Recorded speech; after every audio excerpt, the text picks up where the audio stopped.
తెలంగాణలో రాజకీయ పార్టీలు కానీ రాజకీయ నాయకులు కానీ ఒక పట్టాన కూర్చొనివ్వట్లేదండి ఈ ఎలక్షన్స్. అసెంబ్లీ ఎన్నికలు ఎప్పుడు జరిగాయో ఏ దుర్ముహూర్తాన కేసీఆర్ పెట్టాడో కానీ అక్కడి నుంచి ఒకదాని తర్వాత ఒకటి ఒకదాని తర్వాత ఇంకొకటి ఇంకో దాని తర్వాత ఇంకొకటి అసెంబ్లీ ఎలక్షన్స్ అయ్యాయా. ఆ తర్వాత మళ్ళీ వెంటనే లోక్సభ. పోనీ లోక్సభలోకి కింద మీద పడి ఎందుకంటే అస్తిత్వాన్ని కాపాడుకోవాలి ఒకళ్ళు, లేకుంటే నేను నా పార్టీ మనుగడ ఉండదని కేసీఆర్. మరి ఎలాగైనా సరే ఈ కాంగ్రెస్ నేను తీసుకురాబోతే నా పదవి పోతుందేమో అని మన రేవంత్ రెడ్డి.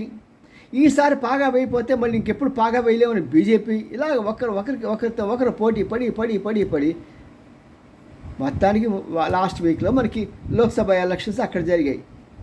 ఇప్పుడు మళ్ళీ ఎమ్మెల్సీ ఎలక్షన్స్. చూడండి పాపం ఎంత కష్టపడతారు రాజకీయ నాయకులు. మనం ఒత్తిడి అనుకుంటాం మరి అన్ని కోట్లు సంపాదిస్తారంటే ఇంత కష్టపడ్డారు కాబట్టి పాపం